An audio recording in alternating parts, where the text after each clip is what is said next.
My castaway this week is a politician. His background and childhood are well known. Indeed, his humble origins are part of the reason why, just over a year ago, he was elected leader of his party. His characteristics are familiar too. He appears self-effacing, but he must be ambitious. His manner is always pleasant, but clearly he must be tough. He claims to stand for a country that's classless. He wants the nation, he says, to be at ease with itself. We shall soon know if the people support his views. Before the summer is over, he will have won or lost a general election. On this, the 50th anniversary of Desert Island Discs, my castaway is a man not yet 50 himself, the Prime Minister, John Major. You entered the House of Commons just as Mrs Thatcher was becoming Prime Minister in 1979. I wonder what you'd have said if anyone had told you then that you were going to succeed her. I'd have thought it was a pretty unlikely prospect, and I guess most other people would have made the same judgment. But you always had your eye, I think, on the Chancellorship, really, didn't you, if you'd been pressed? That was what you wanted. Well, it's a fascinating job, yes, I did. But tell me about you and ambition. I mean, you were briefly Foreign Secretary as well, and now you're Prime Minister. And yet you are, as I said in the introduction there, self-effacing in the main. But there must be ambition beneath the surface. I'm not overtly ambitious. I don't forever plan to what my next job is going to be. I've never done that. I certainly perhaps have a streak of stubbornness. If people think I can't do something, then I will say, well, perhaps I'd like to do it. And you've had a determination to get on. I think lots of people have it. Perhaps I have a determination, but I've had the luck as well.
Tell me about you on a desert island and ambition and determination. Will you be happy to sit there away from it all, or will you be determined to escape? Only for a short time.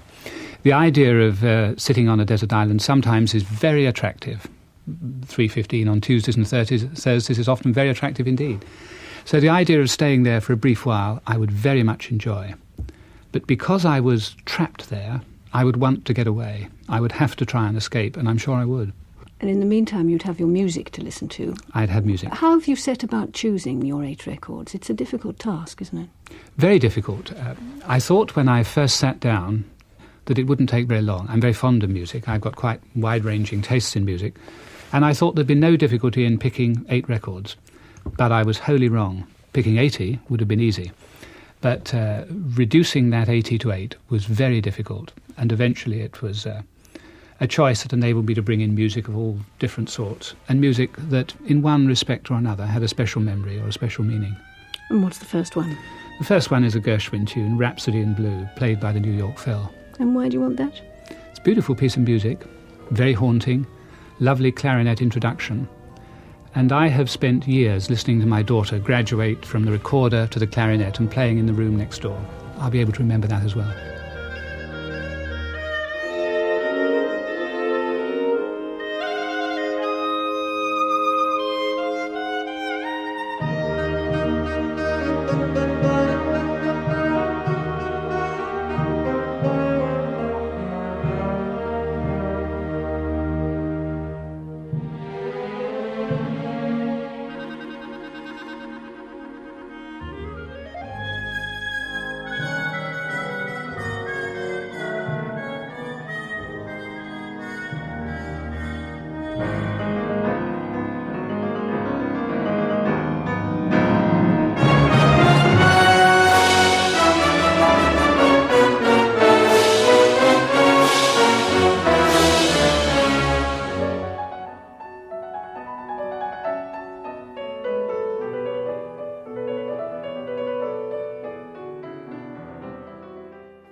George Gershwin's Rhapsody in Blue, played by the New York Philharmonic, conducted by Zubin Mehta. Going back to your beginnings, Prime Minister, you were, by all accounts, lucky to be born and lucky to survive the first year of your life. I think you started off as a bad case of indigestion, didn't you? Well, so family legend has it. My mother was very slender, had been a dancer in her youth and was slender all her life. And the family legend tells me that she went to our family doctor, Dr. Robinson, complaining of indigestion. And he informed her that it wasn't indigestion, she was 7 months pregnant.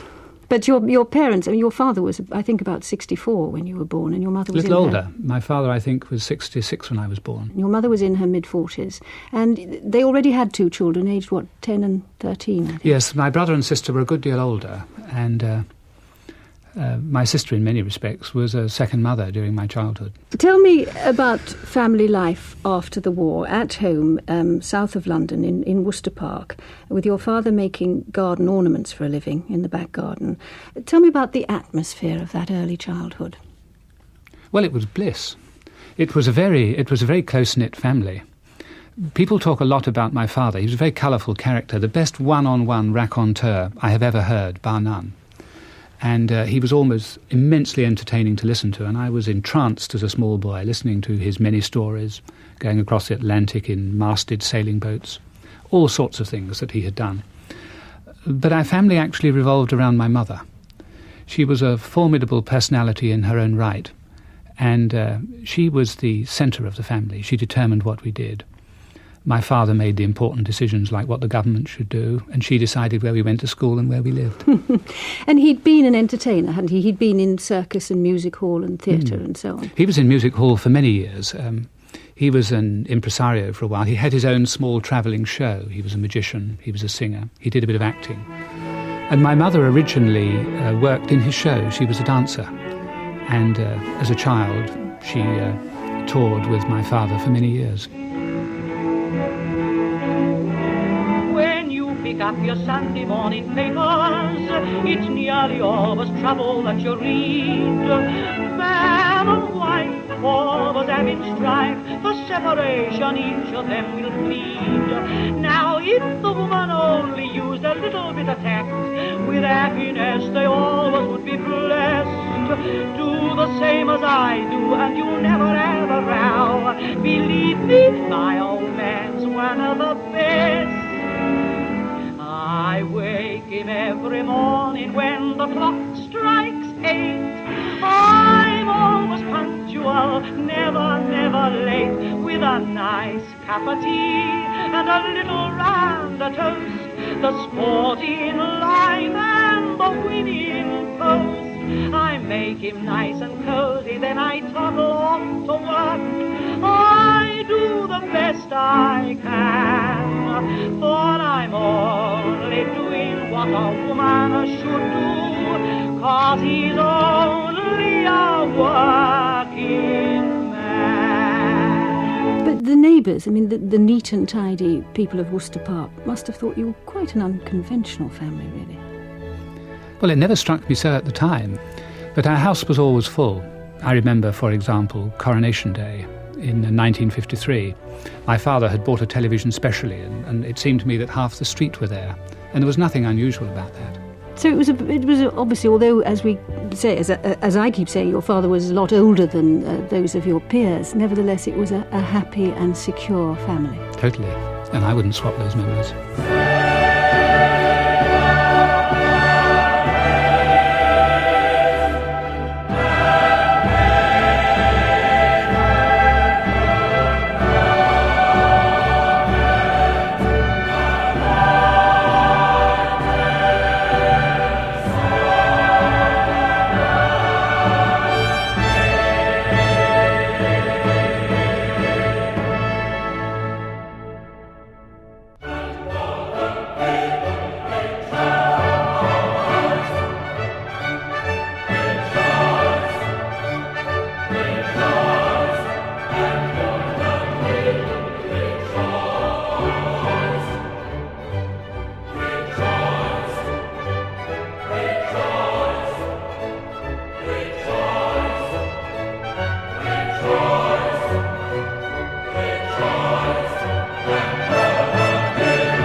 Shall we have your second record?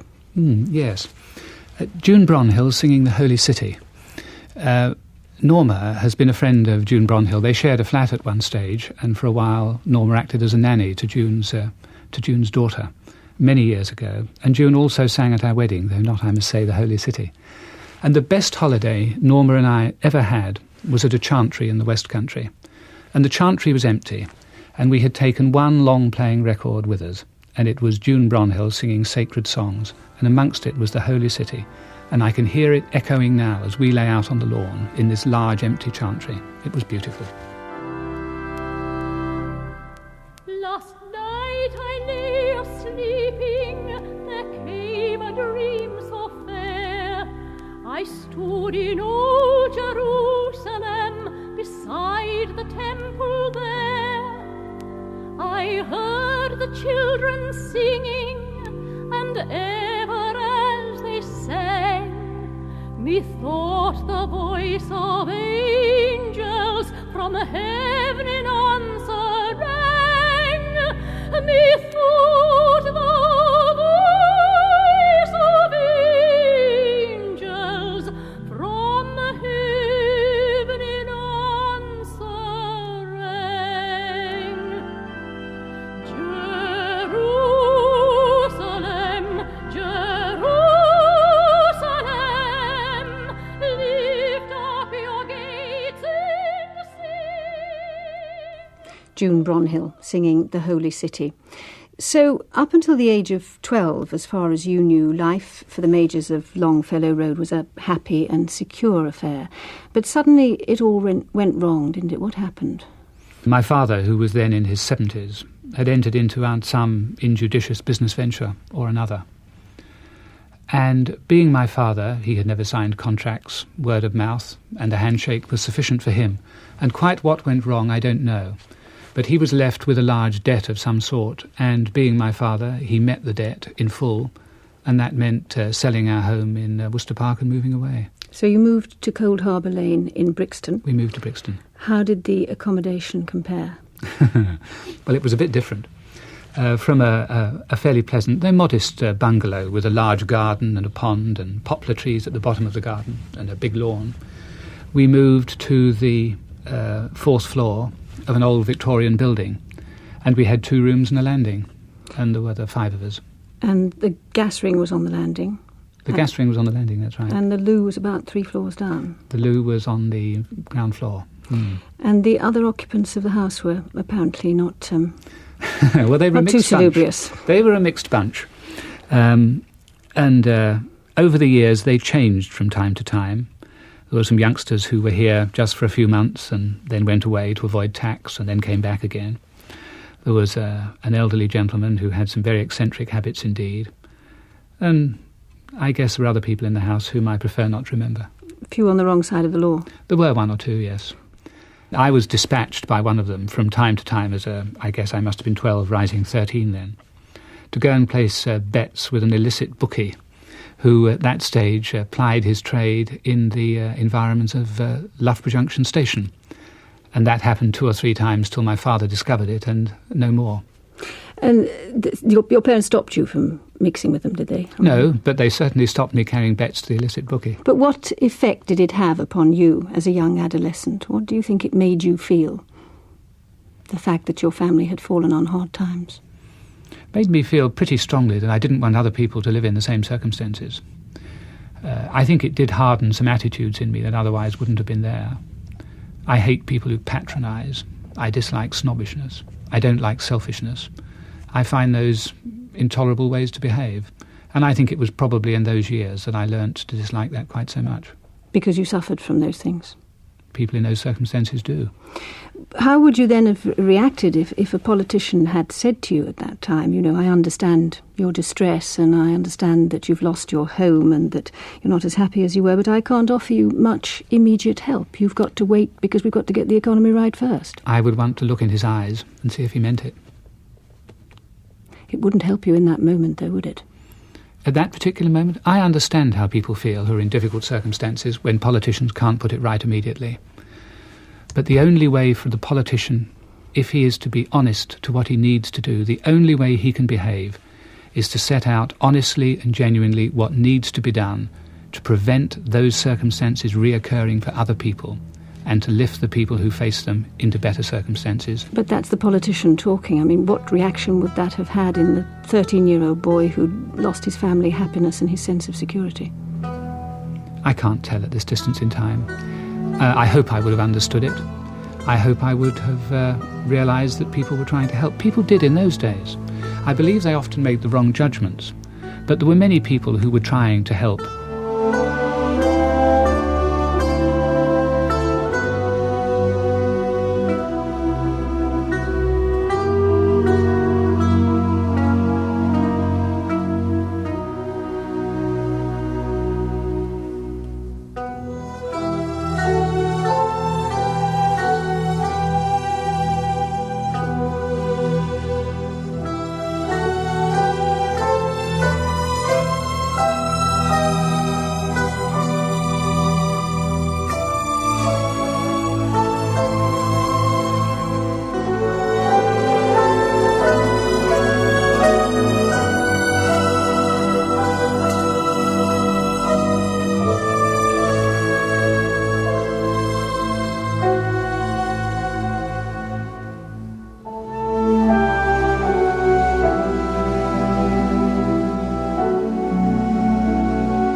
Next record. Diana Ross and the Supremes.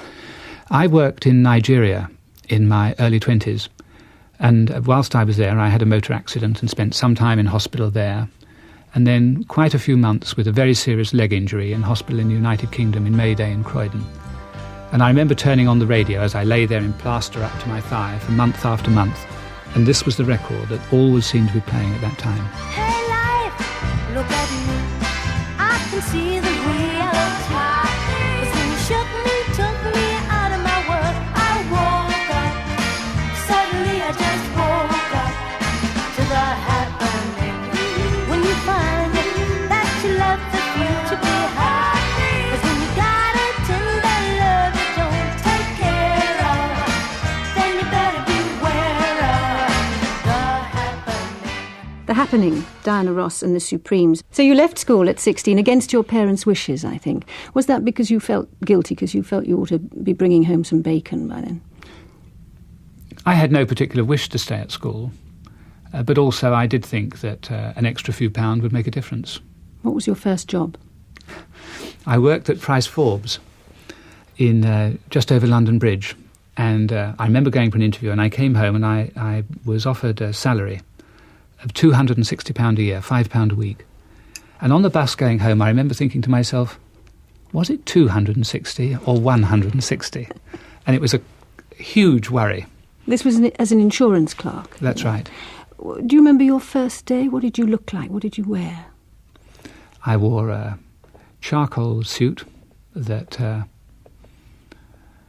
I thought was the right sort of wear. I'm not sure entirely that it was. And I was a bit of a fish out of water, frankly.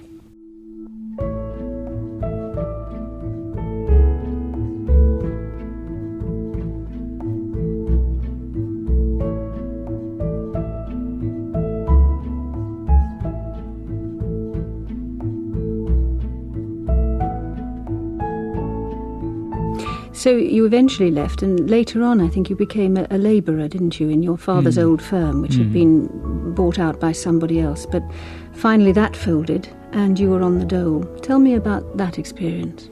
Well, it's a long time ago now. It was in the early 1960s, and I was unemployed for a while. And it isn't pleasant. I think I can understand how other people feel. Though it has to be said, I was unemployed as a young single man. The real problem, I think, is when you're unemployed and you have family responsibilities, whether as a man or a woman you have family responsibilities and you're older. I think it is much worse then. But I think to some extent I can understand how people feel. You said since that it was perhaps the lowest and most demoralising period in your life. It is demoralising if you have nothing to do. It is demoralising.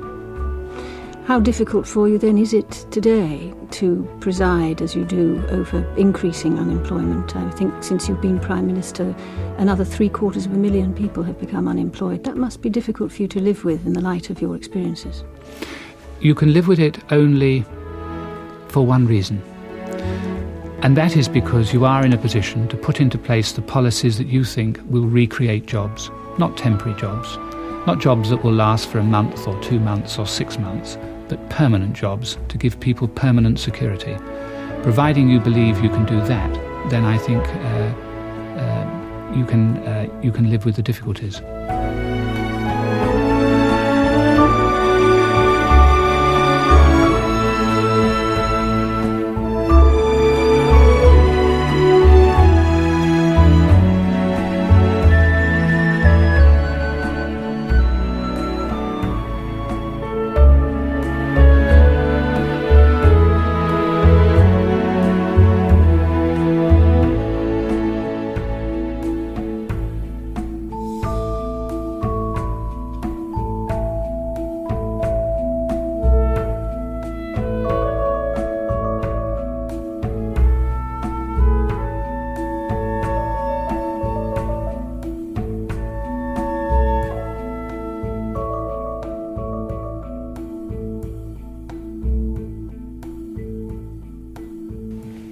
Record number 4.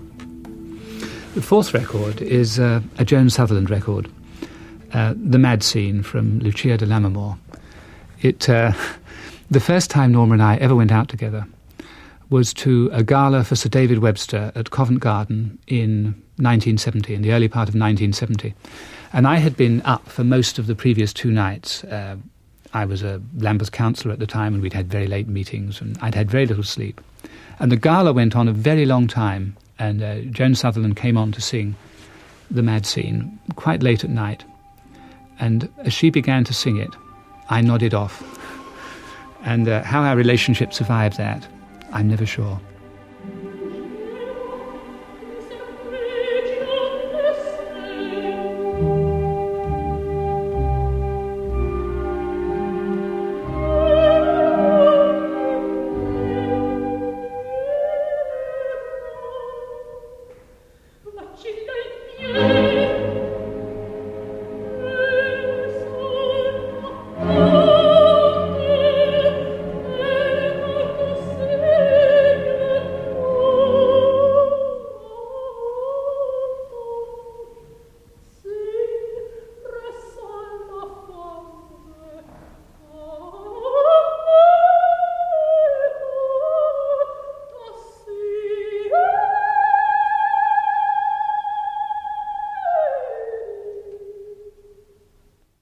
Joan Sutherland singing part of The Mad Scene from Act 2 of Donizetti's Lucia di Lammermoor, with the orchestra of the Academy of St Cecilia, Rome, conducted by Sir John Pritchard. Another adjective one would pause before ascribing to you, Prime Minister, would be impulsive, and yet apparently you proposed to Norma Johnson within 3 weeks of meeting her. Yes, that's right. Many of the things I've done have been impulsive. The most important and worthwhile piece of impulsion was, as you say, Norma. But not only that, the house we live in, it took me 2 minutes to look at it and decide to buy it. Yet it was infinitely the most expensive purchase I'd ever made. And at the moment I decided to buy it, I wasn't quite sure how I would pay for it. I couldn't live without you, Sal. And I couldn't live without you, Bill. Here, you're all I've got. Life's an empty thing. Life can be so awful lonesome if you're always on your own. Some life's an empty thing. Life's a different thing. When you've found your one and only, then you feel no longer lonely. Life's a happy thing. Everything was topsy-turvy, life seemed all wrong. But it came all right as soon as you came along. Me and my girl, meant for each other, sent for each other, and like liking it so. Me and my girl, it's no use pretending. We knew the ending a long time ago. Some little church with a big steeple, just a few people that both of us know, and we'll have love, laughter, be happy ever after. Me and my girl. I'd love to hear you saying me and my girl, meant for each other, sent for each other, and liking it so. Me and my girl, it's no use pretending. We knew the ending a long time ago. Some little church With a big steeple, just a few people that both of us know, and we'll have love, laughter, be happy ever after. Me and my girl. Let's go back to you as a young man. It seems to me that a transformation occurred in your early 20s. You were, as we've heard, a young man with a fairly threadbare CV in your late teens, and you had no prospects. But by the age of 26, or 27, you were chairman of Lambeth Housing Committee, you were vice chairman of Brixton Conservatives, you were a governor of a few schools, you were a member of various voluntary organisations, and you had a proper job. You had a job in a bank with prospects. Now, that transformation, if you like, from the wrong to the right side of the track was quite calculated, wasn't it? Yes, it was. I don't shrink from admitting that. Yes, it was. I wanted to get into Parliament. It was perfectly clear that in many ways I didn't have a classic CV. I hadn't been to university. I didn't have an Oxford double first. I didn't have many of the classic ingredients that one might look for in a parliamentary candidate. So I had to build up my curriculum vitae in another way, with work within the party, with experience in other ways. I needed a qualification. In that sense, you're a very good example of what you mean by the classless society, aren't you? A society in which people without money and without contacts, without the right qualifications, can win through and come to the top. Well, that is what I mean. That's exactly what I mean by a classless society. I don't want, when I use that phrase, I don't intend to damage the vivid tapestry of life that we have in this country and the variety that we have in this country.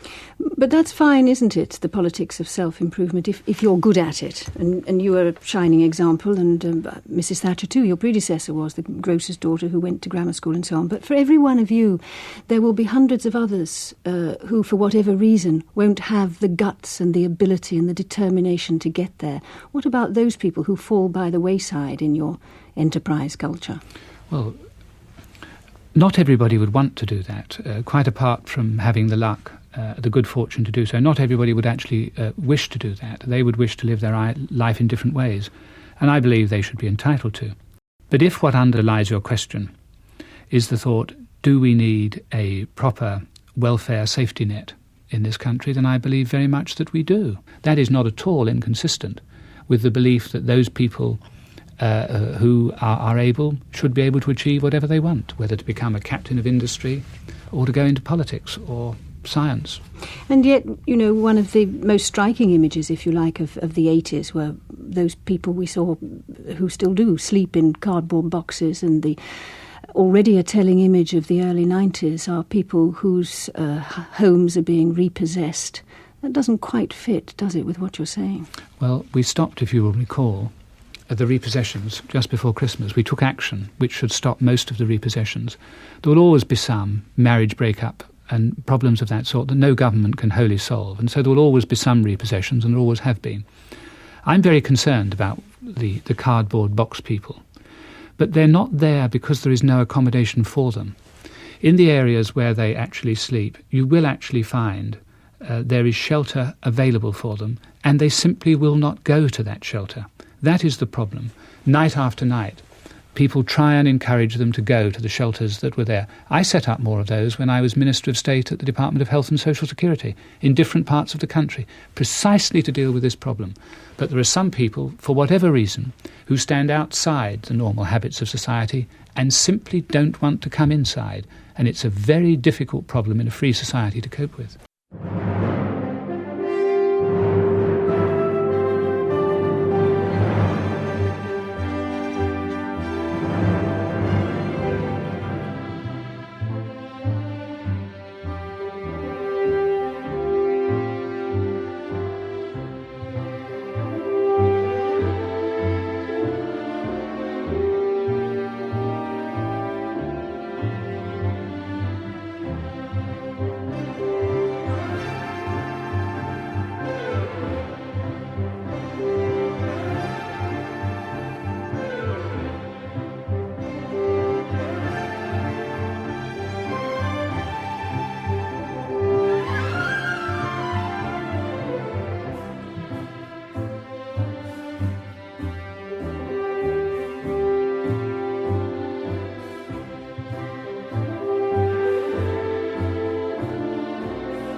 Record number 5.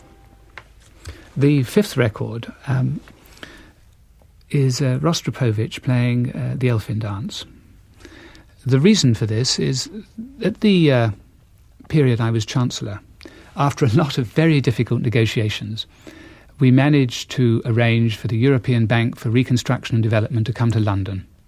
And later on we had the opening, and at that time I was Prime Minister. And Rostropovich played, after the opening, to the guests. This was one of the pieces he played. He's a magnificent player. One can hear his music on record or on CD and realise how wonderful it is.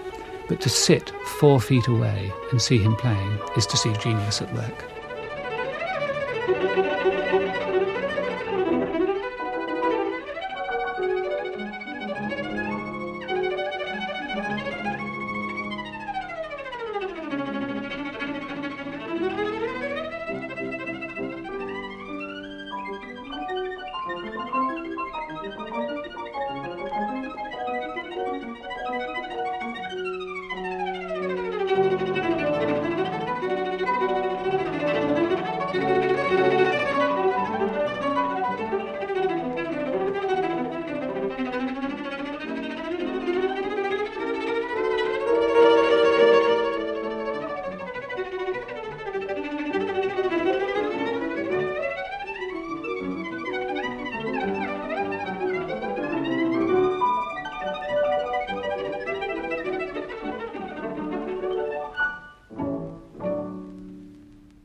Rostropovich playing part of Popper's Elfin Dance.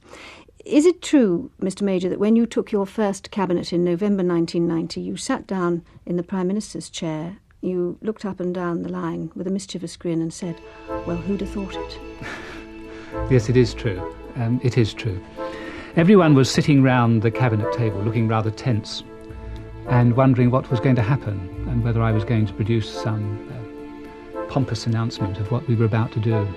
And it seemed the right way to break the ice, and it worked. But you couldn't have achieved the premiership, could you, without Mrs. Thatcher's help? I've no idea. Who can tell? Who can tell what would have happened or when it would happen? But certainly I was tremendously fortunate. The 2 years I was Chief Secretary, the Chief Secretary in any cabinet has a very close relationship with the Prime Minister of the day, very close indeed, because the Chief Secretary tends to sit on all the cabinet subcommittees, most of them, well, many of them in any event, chaired by the Prime Minister. So they naturally see a great deal of one another. And in the 2 years I was Chief Secretary, I saw a great deal of Mrs. Thatcher, and we worked very closely together.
But to outward view, she did more or less deliver the job to you. She stepped out of the running. Ultimately, you were able to go into the running. Her supporters more or less moved over to you. Then within the first few months of taking office, you dismantled the poll tax, which was so dear to her heart. And now you've negotiated a stance on Europe, which she feels that she has to abstain from. Have you ever, during that time, had a sense of, I suppose betrayal is too strong a word, but certainly letting her down or backing off from the trust that she put in you?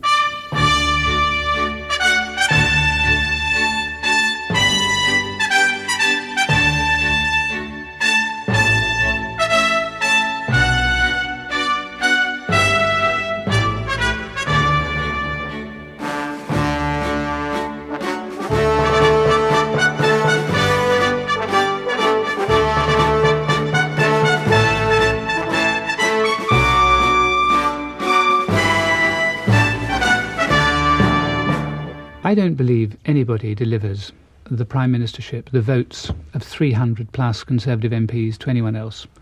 The House of Commons is like a small village. Everyone in the House of Commons knows everyone else very well indeed. They know their strengths, they know their weaknesses, they know what to expect from them.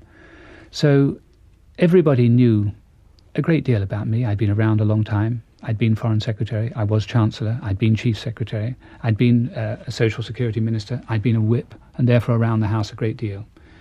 So I don't think it is true to say that the Premiership was delivered to me in that way. People knew what I was and what I stood for. But there is the principle of the community charge was right, but the practice of the way in which it worked when it was implemented did not accord to the principles we'd originally set out. And they made their judgments according to that. But they thought that you supported the poll tax, and they thought that you were very wary about Europe. Indeed not. I made it perfectly clear in the campaign for the leadership that we would have to change the community charge. But the essence of my question is that Mrs. Thatcher had been a very important person in your life. She'd been a very important person in all of our lives. There must have been a moment when you stood in Downing Street making these moves, which she would not wholly have gone along with and certainly wouldn't have been made if she hadn't been there, and that you must have thought, golly, she wouldn't like this much. No, that's not so.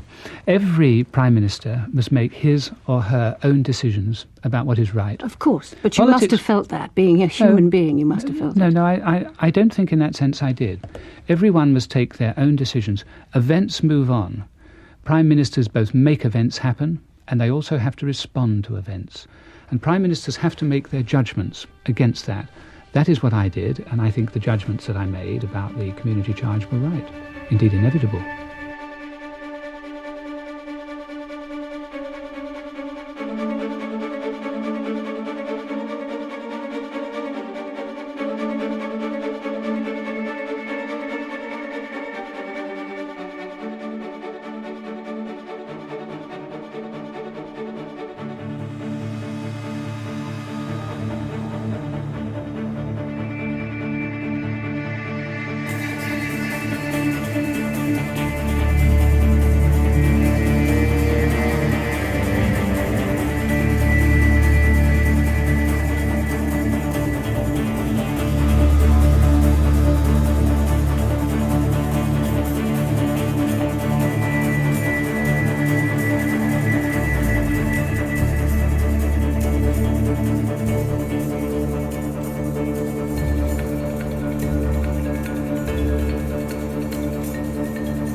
Record number 6. Record number 6. The greatest way I have to relax is watching cricket. And when I can't watch it, I listen to it. And I listen in particular to Test Match Special. And for many years I listened to that, to John Arlott and all his colleagues. And I'd like a piece of commentary, not one, alas, that I heard at the time, but it's John Arlott commentating on the Test match, England against Australia in 1948, Bradman's last innings. Well, I don't think I'm as deadly as you are, Rex. I don't expect to get a wicket, but it's rather good to be here when Don Bradman comes into bat in his last test. And now here's Hollies to bowl to him from the Vauxhall end. He bowls, Bradman goes back across his wicket and pushes the ball gently in the direction of the Houses of Parliament, which are out beyond mid-off. It doesn't go that far, it merely goes to Watkins at silly mid-off. No runs, still 117 for 1. 2 slips, a silly mid-off and a forward short leg close to him as Hollies pitches the ball up slowly and he's bowled. John Arlott commentating on the England-Australia Test match on August the 14th, 1948.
Well, now, Prime Minister, how are you at shelter building? Are you, as they say, good with your hands?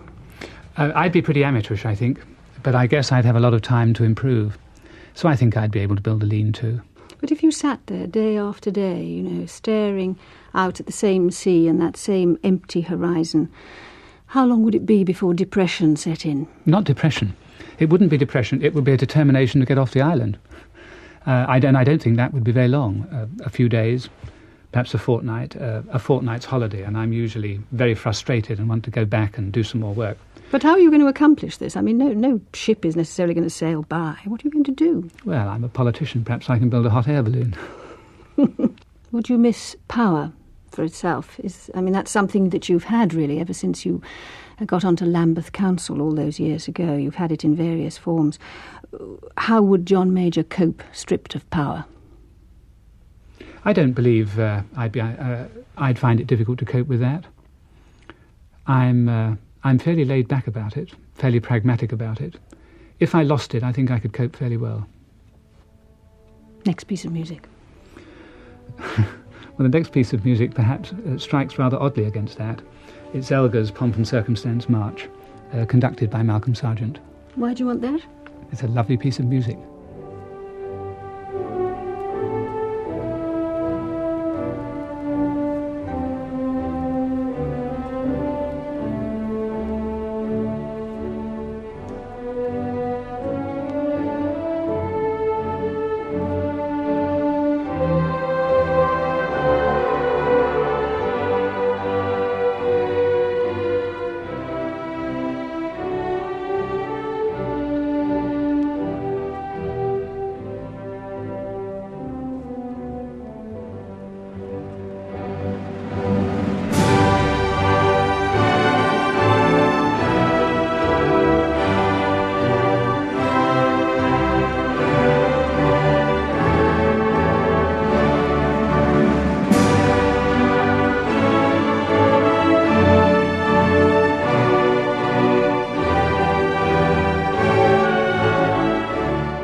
Part of Elgar's Pomp and Circumstance March No. 1 in D major, Opus 39, played by the London Symphony Orchestra, conducted by Sir Malcolm Sargent. You're a relatively young man, Prime Minister, in political terms. You're 50 next year. It's been an outstanding political career to date, 3 of the highest offices of state, but it could all be over in the next few months. What would you do with yourself if that happens? Well, I don't believe that it will happen. I don't believe that will happen, so I don't think I need contemplate that. But there may not be much to do if you did lose office. I mean, you have to face the fact, don't you, that the Tory party is not known for staying with a leader who loses. That is what commentators write. I know. I can think of a lot of Conservative politicians who didn't win an election and remained leader of the Conservative Party. I seem to recall Mr. Heath lost his first election in 1966 and remained leader of the Conservative Party and won an election in 1970. But I think it is hypothetical, for I don't expect the circumstance to arise. But do you have other ambitions? Are there things which, in another life, you would like to achieve, which politics have kept you from? I've always been most concerned in being in politics, because that's where so much happens from. It's being in politics that enables you to do things. If you have an absolutely first-class brain, a double first brain, perhaps you can be a great scientist and you can do something remarkable there. Or if you have the talent, you can be a great surgeon or a great musician. If you don't have any of those things, you have to carve out an area where you can actually do something, and that is politics. You can make more change, hopefully for the better, in people's lives in politics than in many other activities. Now, at some stage, I will leave politics. There are other things to do in life outside politics. Such as what? Being a manager of Chelsea or a ball-by-ball cricket commentator? Well, I must say, that sounds very attractive. But it does sound to me, from what you're saying, that both of them. That you're a man who's fulfilled his dreams, then. No, there are lots of other things that I would wish to do. And I'd be quite happy to try my hand at writing. I'd like to do a bit of writing, but not yet. Last record. Last record is Frank Sinatra. Sinatra singing "The Best Is Yet to Come." The best is yet to come, and babe, won't it be fine? best is yet to come, come the day you're mine. Come the day you're mine. I'm gonna teach you to fly. We've only tasted the wine. We're gonna drain the cup dry. Frank Sinatra singing The Best Is Yet to Come. So, Prime Minister, which one of those 8 records is more important to you than the rest? I think Sutherland and the Mad Scene, and I wouldn't dare go asleep again. Then you have to choose a book, bearing in mind that the Bible and Shakespeare are waiting for you on the edge of the sand. Yes, that was very difficult. The book was extremely difficult. I'm a great lover of books. We have a great number. We're forever putting up extra bookshelves at home. But so I looked at many. I looked at Wisden, of course. I looked at a book called The Crowthers of Bank Dam that John King had gave to me and said I'd enjoy, and I did. I thought of anything from the Palliser series, perhaps Phineas Finn. This is cheating, you know, getting all these books I in know. here. Well, if I mention them, I can perhaps remember them. So what have you chosen? The Small House at Allington by Trollope. Why? It's a beautifully written book, and I think in Lily Dale there is my favourite heroine in all fiction. There's also the old joke, of course, which one of your predecessors used to make, which is Harold Macmillan saying you should always go to bed with a good trollop. What about your luxury? My luxury? Well, I'm expecting a little difficulty with you over my luxury. But what I'd really like to take with me is a full-size replica of the Oval Cricket Ground. Good heavens. I don't think... Well, will it fit? I doubt it. Oh, it's a big island. And it'll be lovely. The sun will shine, the grass will grow, the pitch will be beautiful. And I will be able to bowl on it, or bat on it, with a bowling machine that lives in the Ken Barrington Centre to my heart's content. I gather you've been called the Velvet Steamroller. Perhaps that's what you'll do, is flatten the pitch every day. John Major, I'm not sure whether I can guarantee we can get the Oval to the desert island, but we shall do our best. Thank you very much indeed for letting us hear your desert island discs. Thank you very much.